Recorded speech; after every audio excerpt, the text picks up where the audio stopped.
Hello and welcome to Primary Sources, a spin-off podcast from the Doctor Who show, where we take what fans were saying about Doctor Who in the 80s and the 90s, generally in letters to Doctor Who magazine, and we riff on it. The conversation might stick closely to what's said in the letters, or it might go somewhere else entirely. This is podcasting without a safety net. For this episode, I'm joined by Mark from the All of Time and Space podcast. Hello, Mark. Hello, Rob. It's great to have you on the show at last. Well, thank you. It's a great honour to be invited on. Oh, you flatter me, sir. You flatter me. Are you intrigued as to what issue of Doctor Who magazine I'm holding in my hands? Intrigued and slightly anxious, yes. Oh, you shouldn't be anxious. I try and I do try and pick magazines that I think might suit people. Oh, it's not going to be a Pertwee special, is it? No, nothing of the sort. This is Doctor Who magazine number 107 from December 1985. Price 75p. Bargain. Yes. Let's get into it. Okay. This first letter is called Why It Fails. May I point out my view of why we now have violent rubbish like Vengeance on Varos and The Two Doctors on a tired and ageing Doctor Who program. It's because there's only a limited number of ways in which 20th century humans in rubber suits pretending to be alien can menace the universe. In fact, we still have these fake aliens from extraterrestrially placed Western human culture doing the same boring old thing, menacing beautiful young girls and trying to conquer the galaxy. I seriously doubt whether the Doctor Who melodrama program will ever show, say, moral or cultural conflict in any really alien cultures and mentalities. Before one quotes TV budgets, some of the most alien minds have been housed in humanoid bodies outside of the Doctor Who program. And why stick at aliens? Ursula Le Guin's Gatharians were a lost human colony, feudal, primitive, and quite different in outlook to 20th century humans in silver casings shouting "exterminate." I think and hope, since I'm an avid fan, that Doctor Who can be saved and made a viable program, even if we keep Daleks and Cybermen. But I dare John Nathan Turner to try a moral or cultural conflict involving an alien culture or mentality. Or if we can't have that, how about an original companion? Say a feudal Japanese, or a Cyberman, or something, a modern witch, a Buddhist priest, a Victorian capitalist, a Roman soldier. The approaches are endless. And that's from an avid Doctor Who fan in Yorkshire. Well, that's interesting. It's very much a snapshot of that time in the show, isn't it? Oh, absolutely. They see the show's got to do something to survive, which it really did. And they seem... It's a little confused. I read it, obviously, before I came on air. Yeah. And they seem to be against things like Daleks and Cybermen and seem to be arguing the case for aliens to be just humanoid because that might look more realistic.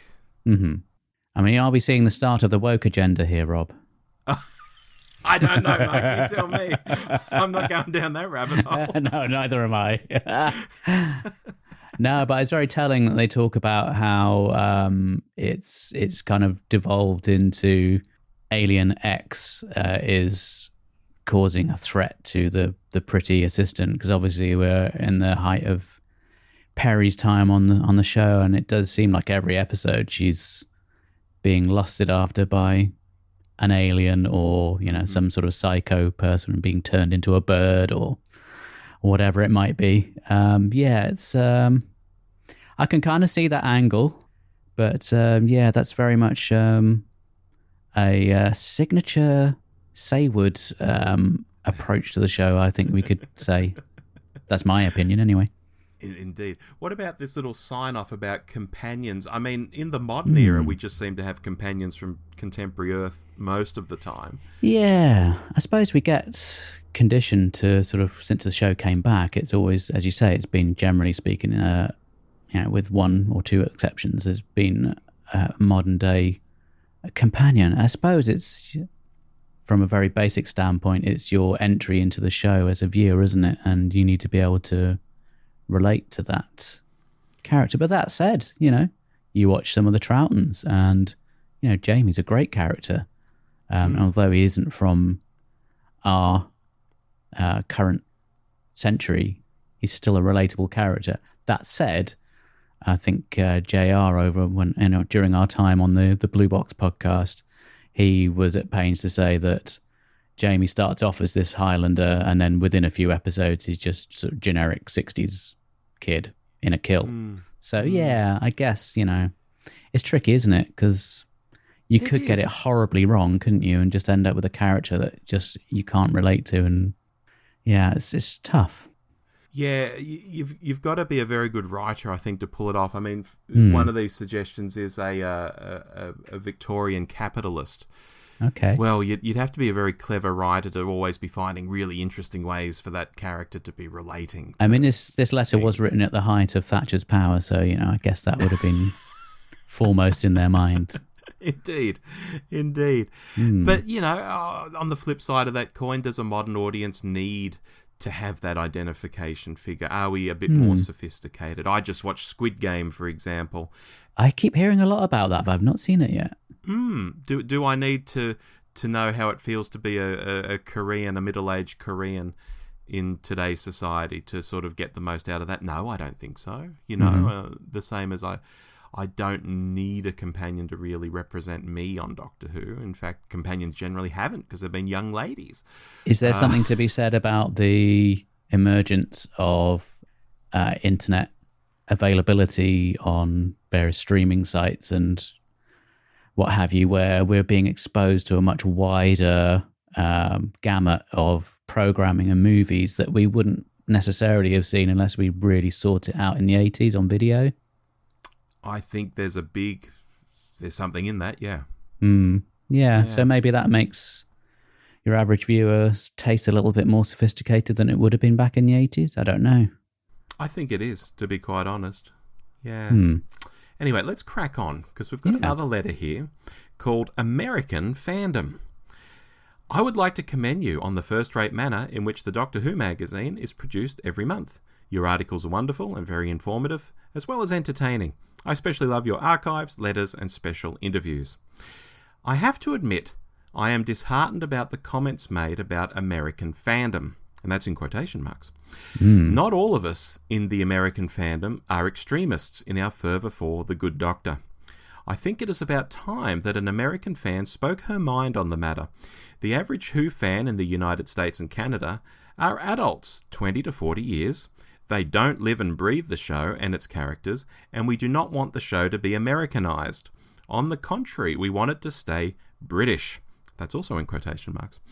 That is the way it began, and that is the way it should stay. We want the fans in the United Kingdom and other countries who worry that Americans are trying to influence the show in any way to know that we want Doctor Who to stay the way it has always been.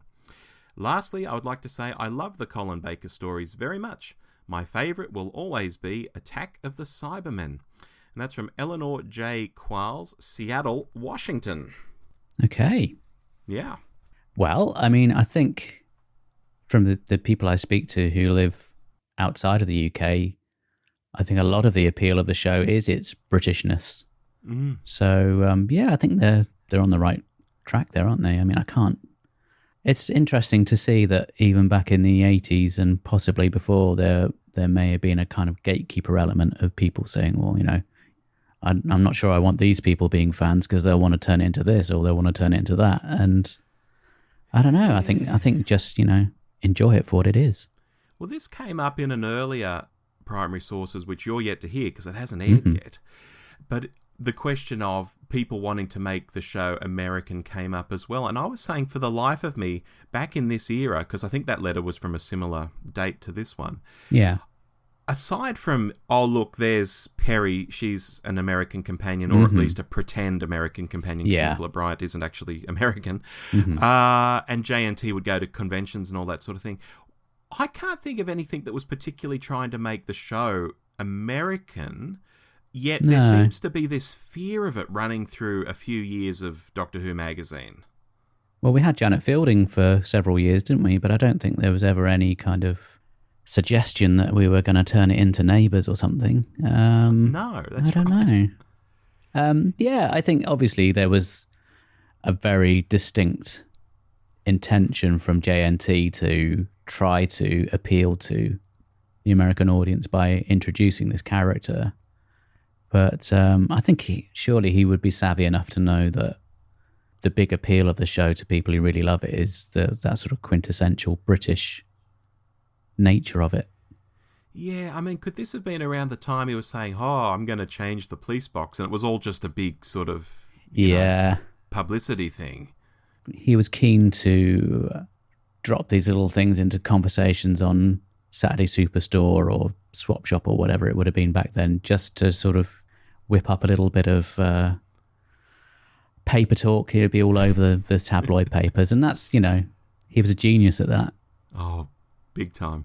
Yeah, and the whole thing about having a female doctor, which was way ahead of its time. So yeah, I think he was trying to appeal to the Americans in a way of giving them a kind of relatable character. Although, from what I gather, most of the Americans I speak to aren't incredibly fooled by Perry's accent, has to be said. No.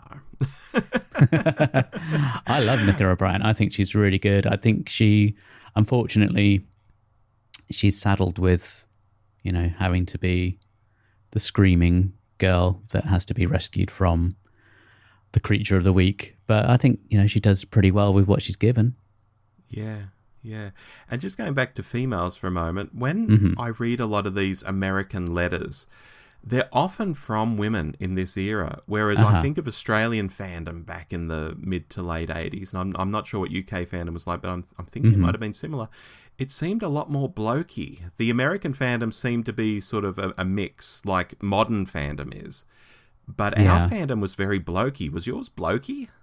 Oh, well, 1985, I would have been, 12 years old then. So I don't think I was even aware of fandom per se. I mean, I had books like The Key to Time by Peter Haining, which was like quite a big deal for me at the time because it opened up this whole world that I wasn't really that aware of. I'd had the program guide. Do you remember that? The Jean-Marc Lefessier program guide? Yeah, yes. Program guide. Yeah, I had that.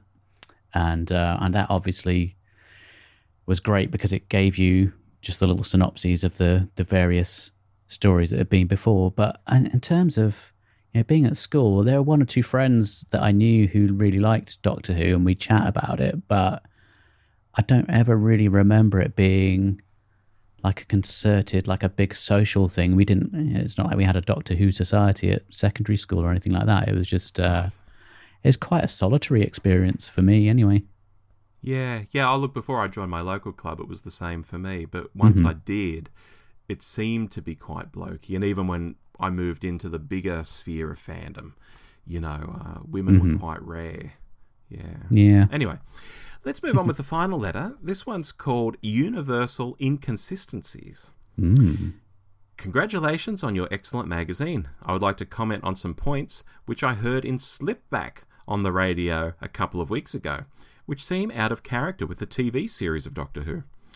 In 1983, we learned that because the pilot of Terminus ejected fuel into a void, which exploded, the universe was created.